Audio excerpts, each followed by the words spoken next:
Good morning class, welcome to your current affairs on paper Hindu. So let's see with today's articles, important ones. Yes, so first one is COVID vaccines data out, government denies breach. So there is a huge data breach. So cyber attack has been stated by some kind of report here, but the government still denies on this. So it stated that yes, we are still not sure about the data breach.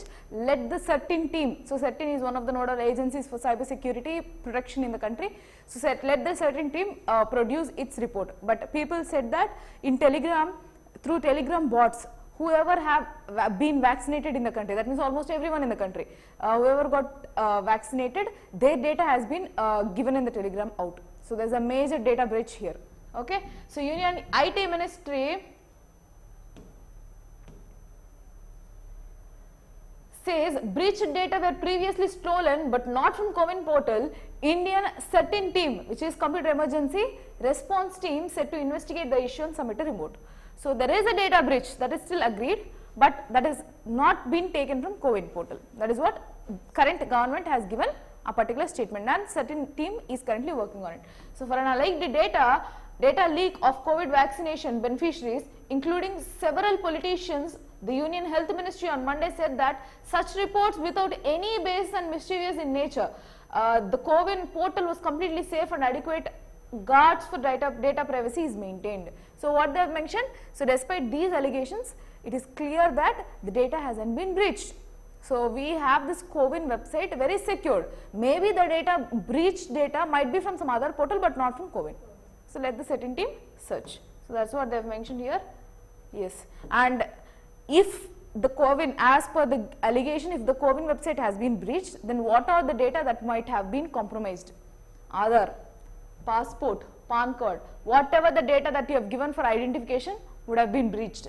Then gender, date of birth, the center where the vaccination was administered, every other data might have been breached if at all CoWIN website has been breached. Okay, fine.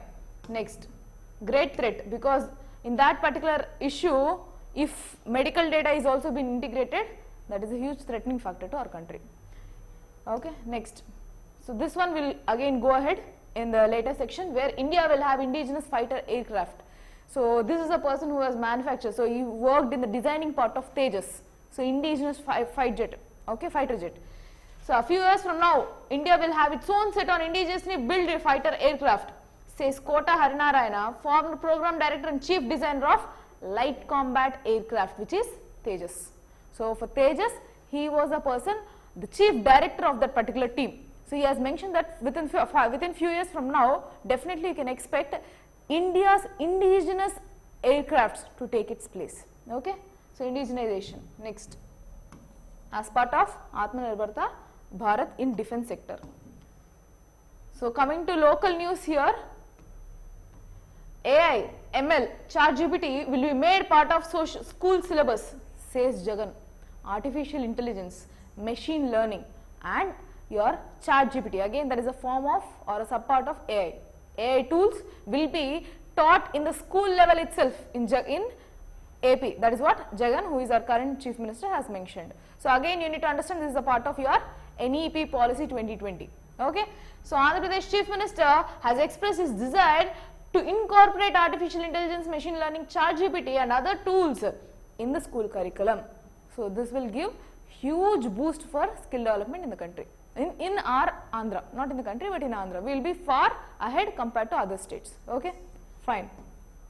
So rest all is a common thing which is not much required, but yeah, he has also mentioned that there is something TOEFL training. So for abroad, if you wanted to go, there are certain tests which you need to do, which you need to take as a mandatory one. That can be your GRE, TOEFL or IELTS, anything maybe. So in that case, he said that the state government have signed an MOU, which is a memorandum of understanding with US firm ETS, which is Educational Testing Service, to train the students from 3 to 9 at attaining the TOEFL facing skills, and teachers would be sent to USA for acquiring necessary teaching skills. He wanted students to gain expertise in emerging and future technologies to become global citizens with good communication skills.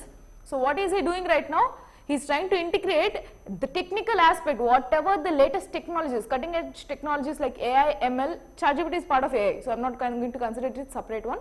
So these technologies he is trying to involve or integrate with the current mainstream of education. So skill development in par with school education. At the same time, he is working on communication skills with TOEFL. So TOEFL based training in the sense advanced level of English communications. Your paragraph reading skills, all LSRW skills, that means learning, reading, speaking, writing. All four things, all four skills will be developed if you are being ready for a TOEFL exam. So all these skills will be imported, and from that part he has mentioned that school teachers of Andhra will go to USA to have their skills earned to teach students. Very good program as of now. Okay, fine. Next,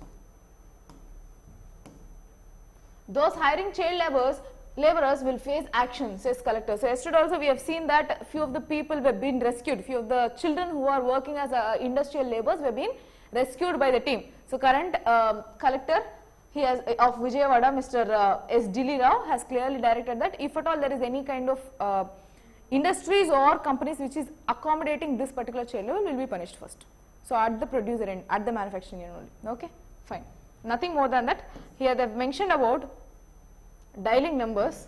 Just for you, it will be an add-on for your answer rating, that's all. So if anybody notices child labor, public are requested to alert the officials by dialing 112 or 181, and the child will be submitted to a school under Right to Children to Free Education, Compulsory Education Act 2009, and also RT. So this is under RT, main one is RT, and then you have the statutory act under which these people will be accommodated into education. Okay, 112 and 181.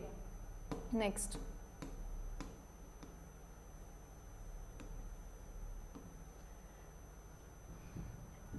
so MPEDA or MPEDA, so to train aqua farmers in sea bass fish cultivation. This is also a local news from Krishna district.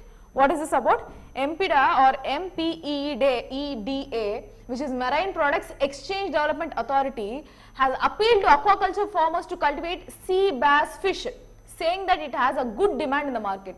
So what are they trying to do?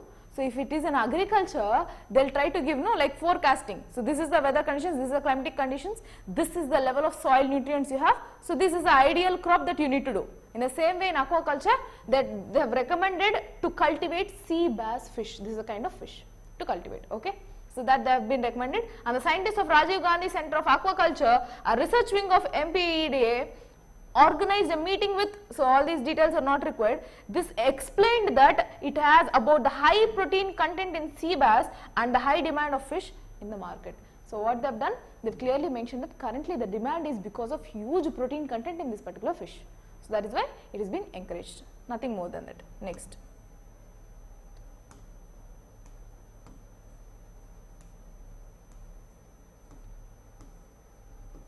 So I told you we will be seeing this later, right? India will soon have a buffet. So have a buffet spread of indigenous fighter aircraft, which is Tejas. So similar to Tejas, we are trying to indigenous that. Who has mentioned? Tejas designer. So he is the chief designer of that. So a few years from now, India will have its own onset of indigenous built aircraft, and the spread of fighter jets will address all the needs of Indian Air Force, right from the light and fast interceptor fighters to deep strike fighters planes, says Kota Harinarayan. So he is mentioning that within a few years from now, definitely we can expect that we will be self-reliant in this combat vehicles, lightweight combat vehicles, LCA. Okay.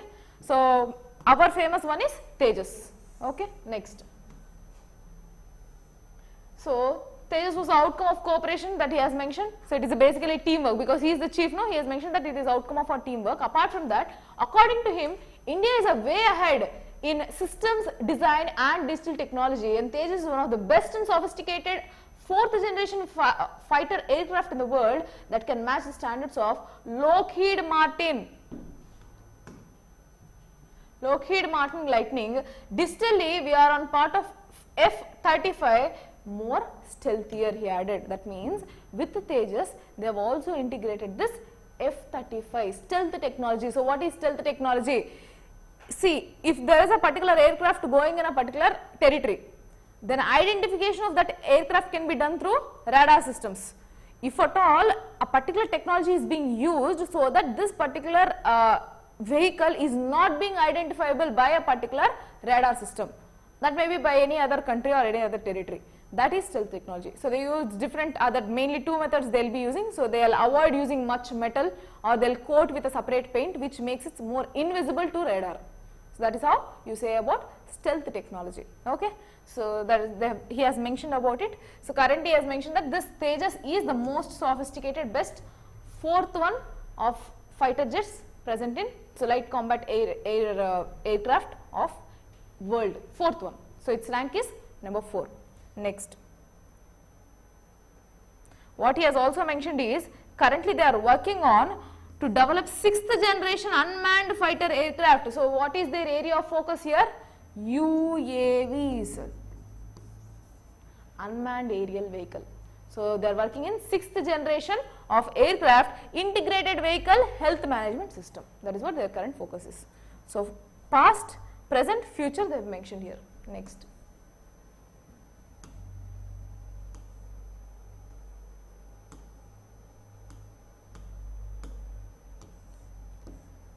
e-education platforms with generative AI chapter. So here, why this particular editorial is important is that they have given some data and they have given some government schemes. So only that we will be seeing. Rest of crux not required from this particular paragraph or from this particular editorial. First of all,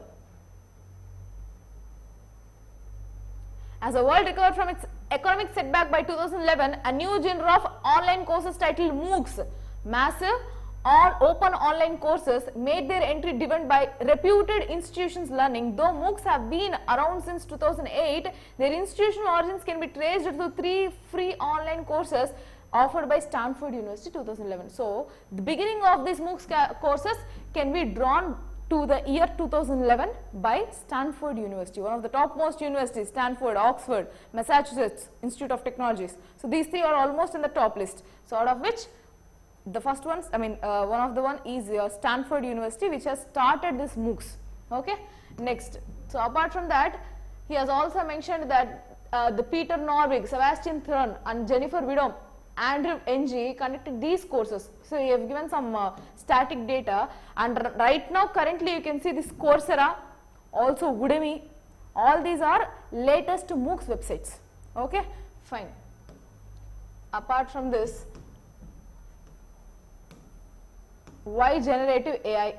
So despite the seemingly high enrollment numbers, the financials of MOOCs platforms are fragile.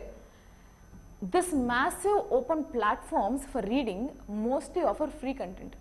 Until unless you need some kind of certifications, till then not required any kind of payment from your end. So whatever the technology, whoever the university might teach. So if at all right now I need to read about artificial intelligence, I can go opt for a course offered by Oxford University or by Harvard universities. I can just go there and I can log into their website and have my content done. I can read there. So until unless it is a certified course, till then I can do it by free. If it is a certified course, I have to pay. Most of the courses will be in free content. In such cases, that website maintenance will be again an issue, right? So it is a bit fragile. That is what they have mentioned. So as it is mostly free, then maintaining this particular website is being fragile. The operating expenses of MOOCs platform are high, partly due to maintenance expenses associated with LMS tech stack and partly due to steep marketing costs incurred enlarging the learning base. So people right now they have started doing, especially if you take from the services sector or from the people who are like majorly focusing from IT and also from other developing other careers, these people are entirely focusing on MOOCs website for their skill development. In such cases, huge lump of data. Imagine if you wanted to download a movie, it would be around 1 GB. All over the world, different universities courses will be placed in a single platform. Imagine the data burden, the level of maintenance cost that this particular website will be costing. So all these are making it more vulnerable for financial conditions. Okay. So that is the issue. So on the revenue end, the practice of offering entry-level courses gratis aggravated a financial crunch faced by these platforms. Although MOOCs platforms by large rely on degree earning courses to earn revenue, such courses have few takers. So what is happening? Majorly these MOOCs currently all over the world they are purchasing for degree completion courses. So people go with, now if you take in India, people go with the distance learning, right? In the same way they can opt here with the distance learning courses with a 3-year degree or 4-year degree courses will be offered. So most of the students, most of the courses present in MOOCs are kind of degree courses, but still enrollment is very much low. Why? Because people rely more on the government. If at all I wanted to go do some distance course, I would opt for the government first, and this would be my parallel source if I wanted to. Like if I wanted to update myself on anything, then I will opt this. I am not going to have it as a mainstream. So on degree there is a very much less probability for people to enroll. And second thing is, even if they are enrolling, for the next part they are not going to enroll. Like major drops out of this particular courses, which is making them financially vulnerable. So in such cases, they are mentioning that we can go with the AI techniques. So these factors perhaps explain why Coursera, edX, Khan Academy have gone in for regenerative AI. So with that case, just a second.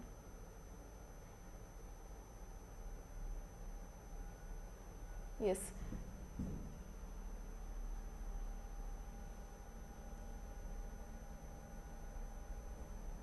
Yeah, that's what they have mentioned. It is a financially issued place.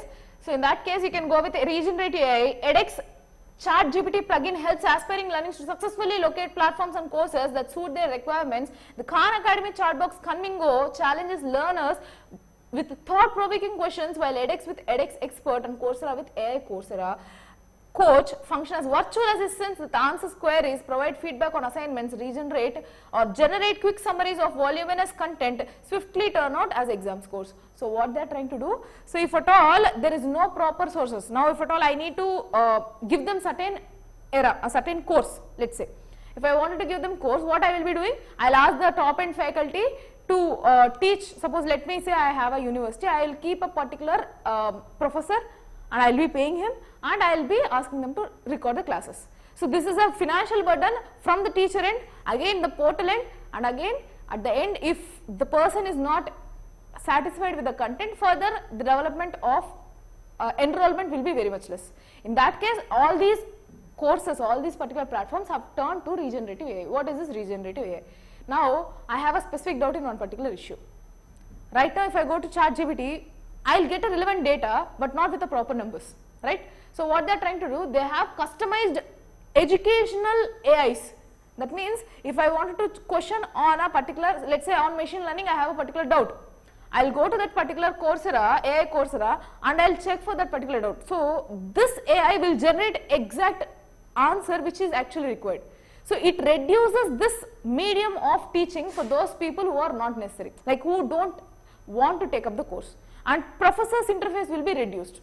You need to know they are balancing these financial platforms. That is what they have mentioned here. And in India, what is happening? So all this is in the US, and Coursera is being introduced in India too. MOOCs are open for everyone, but majorly all those are focused in USA. In India, we have Swayam portal. This is important. And apart from that, around 900 million people in India are strong or active internet users. So this is a data which you need to know. Swayam portal is one data which will spell out with, or which will have its approach to AI, and the user community will scale up drastically by 2025 as internet basis for India is around 900 million active users. So apart from that, this is integrated with National Education Policy 2020. So apart from that, why those Coursera and other European based platforms are failing is that they don't have a government backup. So you need to know again the economical terms, that is completely out of the ambient of government. So you need to know they are corporates basically. Here these portals are integrated with the government. So governments keep NEP, it has with it is itself using the Swayam portal. So government backup for financial sources is there. That is why this will not be failing. That they have mentioned here. Okay. Comparison of educations all over the world. E-education, that is a topic. Fine. That's all they have mentioned here. Rest all not required. So they have mentioned the difference. He has mentioned the difference between US model of education, E-education, and Indian model of E-education. Okay. Latest topic. That is why I have taken it. Important for your governance part again. Next, same-sex marriage, morality versus equality. So why we have picked up this topic? So recently, India has invited Michael Sandel, who is one of the topmost philosophers, topmost ethics faculty in Harvard University. So he came to India, he was invited to India to talk about what should be the case. Same-sex marriage, should we deal it with morality or versus equality? So what should we focus on? If we go with the morality, then morality in the sense we have to follow the conventional means. So if at all you are accepting same-sex marriage, again same gender marriage should be acceptable, then it is a depreciating or diminishing effect on reproduction or whatever the skill may be. Again they have to reaffirm all the government schemes existing. So it may be maternity, whatever it is. So all these issues might be again further addressed by the government. All issues are there. Apart from this, culturally Indians are not so favorable for same-sex marriage. In that case, should we go with the morality of an overall basis or with the equality where they are also equals, like their gender is also equal?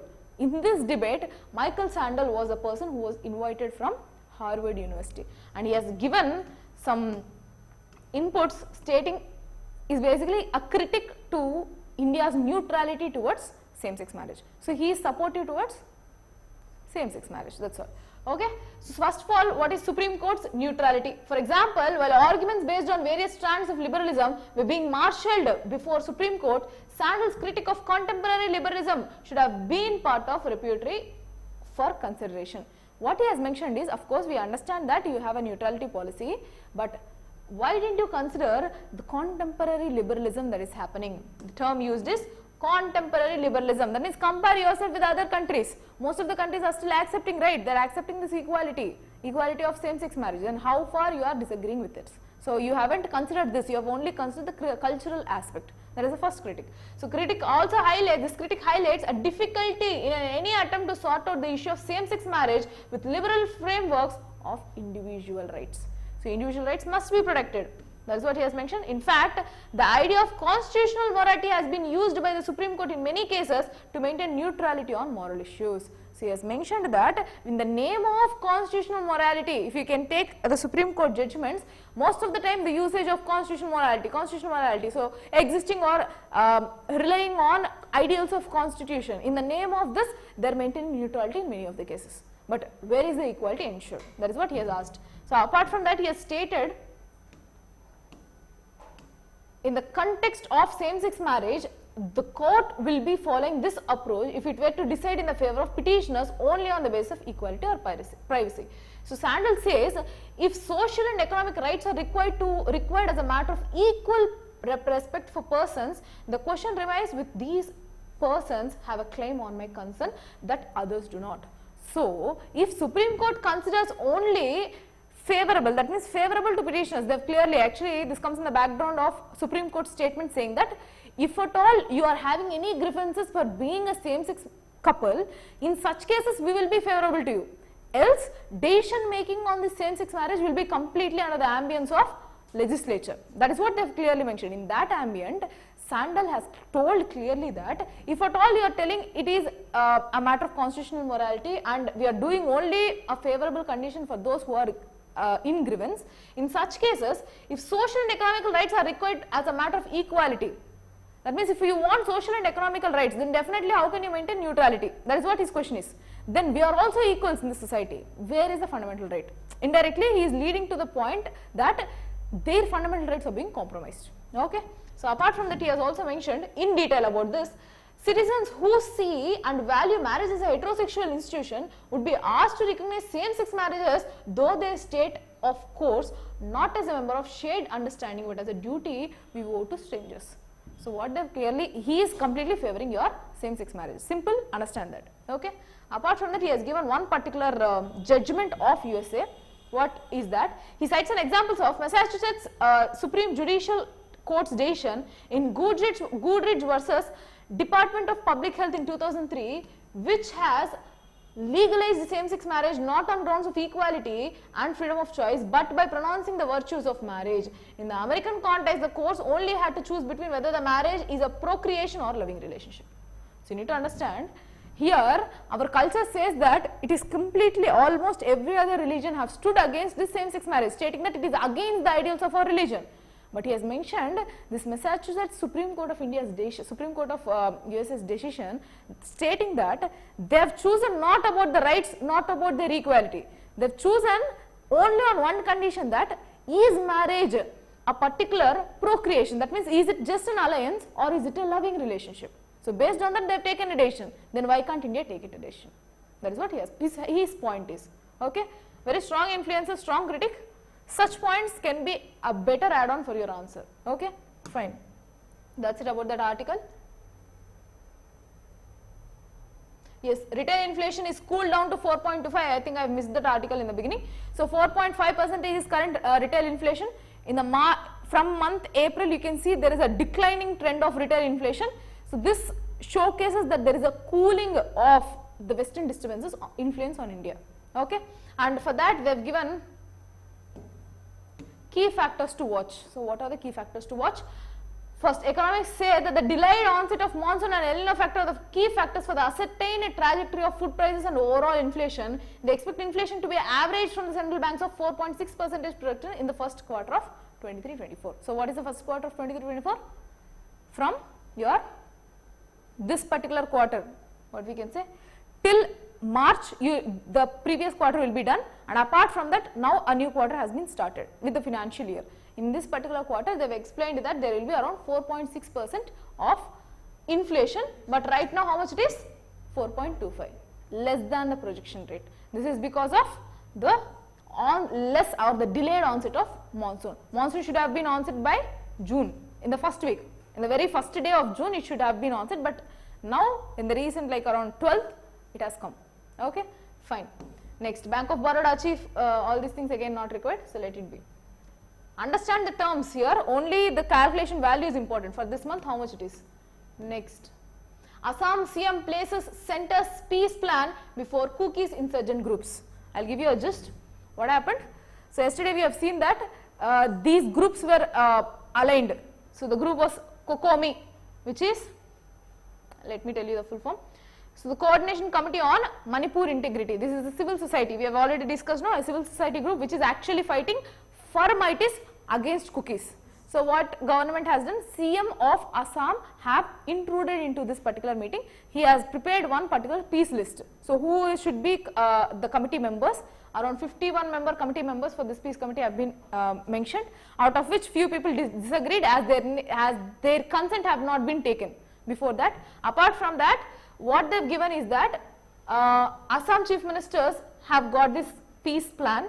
In that, what their idea is, the armed groups had signed a suspension of Operation Pact with the center and state and the Manipur government in 2008 for the political settlement of their demands for self-government. So this particular pact has been breached now. Earlier they have agreed that we will not be conducting any kind of violence activities because Manipur state has been formed. But apart from that, now again it has been triggered. So they placed this particular pact, and yet to be known on what can be the outcomes. Okay, yet to be known. 51 member committee, some people like these MOOCs have also been come into this particular meeting, but they have withdrawn. They did not agree for those peace meeting. Okay, fine. Next. They haven't given any outcomes, so we are not discussing about it. Next, COVID geopolitical tensions affected development. He is talking about the global south countries. So global north countries deals with the western part of countries. Global south includes, don't think about the northern hemisphere and southern hemisphere, but leaving the topmost areas like USA, below that whatever the countries are there, African countries, India, Southeast Asian countries, apart from Russia, all these countries come under your global south. So our Prime Minister Modi has clearly mentioned that currently because of COVID-19 and Russia-Ukraine war, our geopolitical situations is affecting development of global south countries. Entire crux of this article is only that. He has clearly mentioned that. Okay. Next.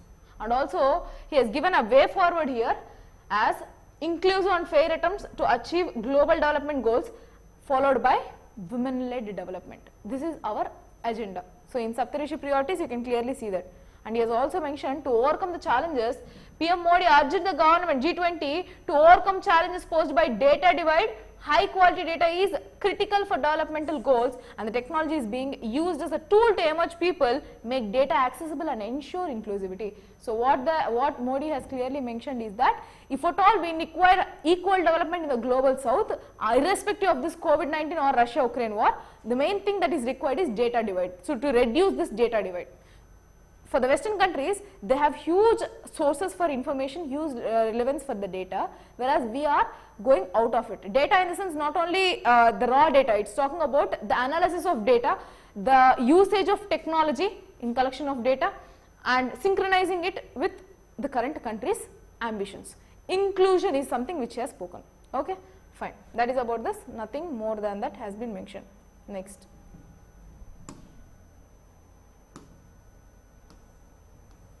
So yesterday, this is the continuing article of yesterday.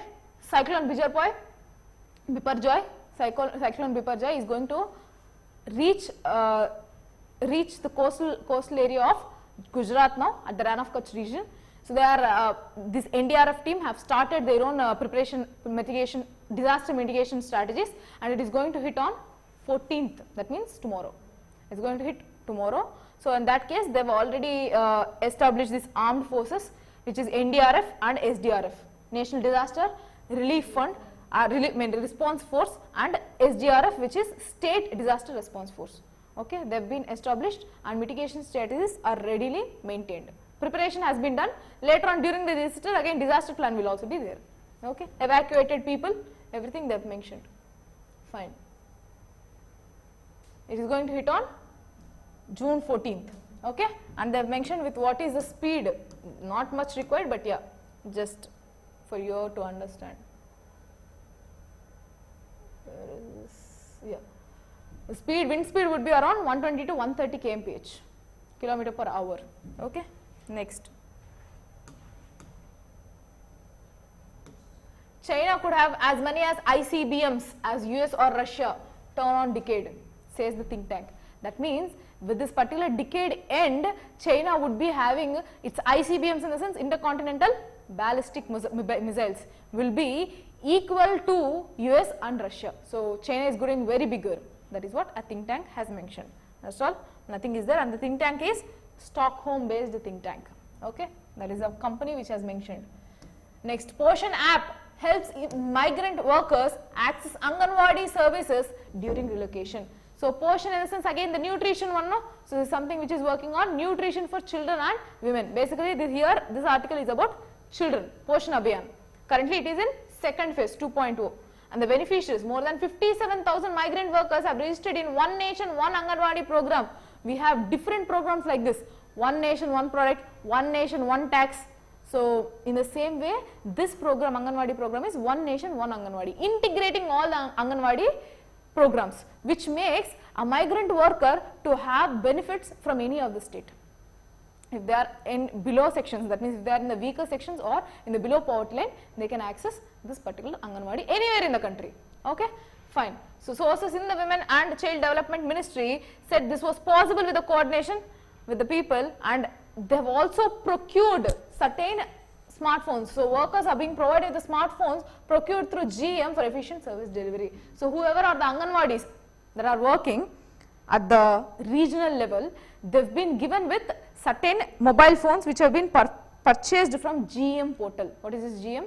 Government Procurement, e-marketplace. So in this particular place, this is similar to your Amazon or Flipkart, where you can purchase goods at the very normal or nominal amounts. Okay, in that particular place they have been purchased, and here the other one which is important is the data of this Poshan Abhiyan. Since the launch of Poshan Abhiyan in 2018, 10.6 crore were the beneficiaries. Have been registered out of 47.6 lakh were lactating mothers, and 7.48 crore were the pregnant women and rest of children. I told you Poshan Abhiyan is not only with the children but also with the women, lactating women and pregnant women. Okay, so in such cases 10.6 crore were the total beneficiaries. Okay, that is what required. Next.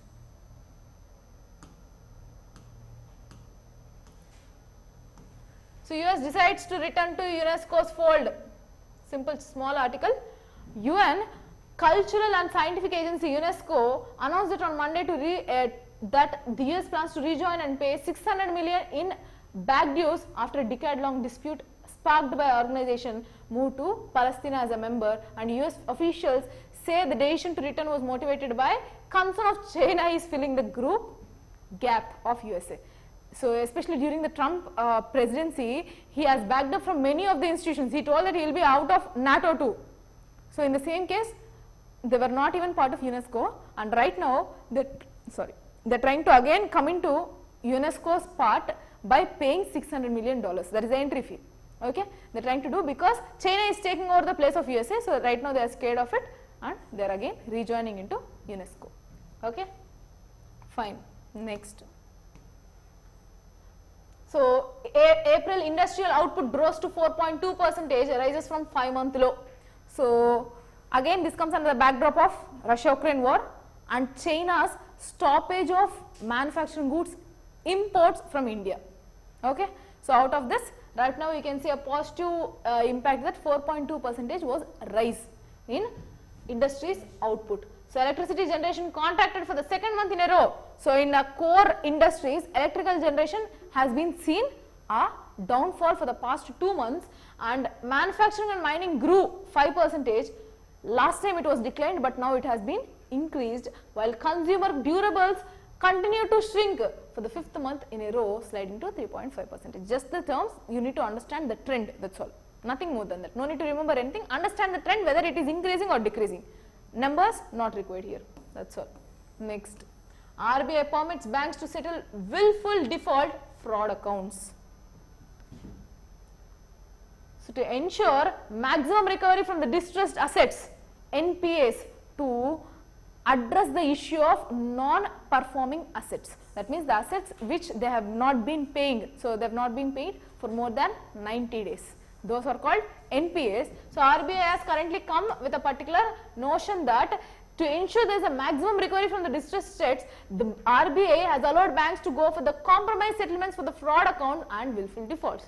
Means people will go, they'll purchase something or they'll purchase the card like credit cards, whatever may be, and they will not be repaying it. Willful defaulting, like let them pay. And this willful defaults is again majorly in field. If you can take the sectors, it is majorly in agriculture sector, because farmers will think that if the new government comes, then their debts will be paid by the government. So willfully there will be huge defaults, and apart from that there are certain companies, high-end MNCs, which will again willfully defaulting by earning profits. So such particular countries or companies or such particular services, what they are trying to do, they are trying to compromise settlements. That means whatever it may be, bad bank procedure. So they are trying to compromise by negotiation procedure, like if you, how much ever you can pay, please repay it. Okay, fine. All regulated entities will be required to put in a place board approved policies for undertaking compromise settlements with borrowers, as well as for technical write-offs, laying down the process to be followed. So basically RBI has given notifications to all the sub banks on how to deal with this, solving the issue of distressed accounts or distressed assets. India UAE target $100 billion in non-oil trade by 2030. Basically in UAE, that means this is also part of Gulf country, right? Major imports or major trade with UAE is with oil. Now UAE's main theme, or one thing you need to understand at the global level, first of all let me tell you, when we are focusing on renewable energy, our targets of net zero emissions by 2070 and complete 50% of energy security for the country by 2030 would be from renewable sources. These are the targets of India. Now with this, who will be the major impacted persons or major impacted countries? These Gulf countries, which are completely depending on oil exports. So their basic revenue generation is from oil exports, where like countries like India will import their oil. So UAE currently is trying to have a particular trade with India on non-oil trade places. Okay, that means they are trying to find out trade in a sectors where there is no oil. That means without oil, rest all the products they are trying to trade. And what is the target? By 2030, it would be $100 billion of trade. So UAE on Monday has set a target with India to increase a non-oil trade from 48 billion. So currently how much it is? $48 billion, because the crude oil import is completely shifted towards Russia now. We are depending completely, almost like around 90% or 80% of the crude oil is being imported from Russia now, as of now, after the war conditions. So what they have done, UAE has set a target that from 48 billion currently to 100 billion will be our target, and they have formed, already they have this agreement, they are working on this for non-oil trade, and this will be a first meeting of joint session of SEPA. What is this SEPA? Comprehensive Economic Partnership Agreement. All these are free trade agreements only, different names but same motto. FTAs, CEPA, CECA, all these have same motto, like easing taxes, that's all, and having a proper trade. Fine. That's all about this article. I think that's it for today. Yes. This one. So, last article, will a hike in MSP help farmers? One thing you need to know, through Swaminathan report of 2006, what Swaminathan has recommended is that he has recommended for the model of C2 plus FL. That means all the expenses should be paid, your MSP or whatever the MSP that you are giving, that means minimum support price that you are giving to a particular product which is being produced at the farmer end. This MSP should include this entire expenses including family labor cost. That means family labor will be there, that means the entire family will work into that particular agriculture, right, but they will not be getting paid, but that family labor cost and your other tenant issues will also, other tenant cost will also be included, that is your C2 plus FL. It is a broad level of MSP, but in India we are not following C2 plus FL. I mean we haven't still uploaded, I mean we haven't still upgraded ourselves to C2 plus FL, okay, fine. Right now what is the issue? And we are currently offering 1.5 times of MSP, 1.5 times of the produce. That means if they are produced for 100 rupees, MSP offered would be 150. Understood? 1.5 times the actual amount of the pricing cost in that particular market. That is your MSP. And every other season, that can be during Kharif or during Zaid or during any other time, Rabi, certain crops will be given this MSP prices. Right now Kharif season is running, 17 particular food products are being given MSP and farmers are in disgust. So this is the entire crux of this particular paragraph which I am telling you, particular article.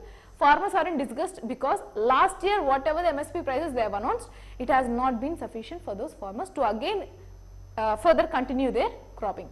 So they are expecting more. That is about this article. Okay. So let me go with the gist and we can wind up. So last week the center announced the MSP, which is minimum support price for Kharif season, and hiking price from 5 to 10% from the last season. Obviously with inflation they have to hike the prices, and currently the hiking prices is 5 to 10%, but still farmers is not okay. To ensure remunerative prices to growers for their produce and to encourage crop diversification, they have given this MSP. But several farmers outfits have expressed that their discontentment over the MSP for summer crops, terming it insufficient, because the food inflation is being hiking up to 9 to 10% during the COVID time and during the Russia-Ukraine war. In such cases, whatever the level of MSP that they are giving is around 5 to 10%. How can it be sufficient to them? That is their question. Okay. So farming over the years for the majority, especially the small and marginal farmers, less than 2 acres land, India has around 86% of farmers.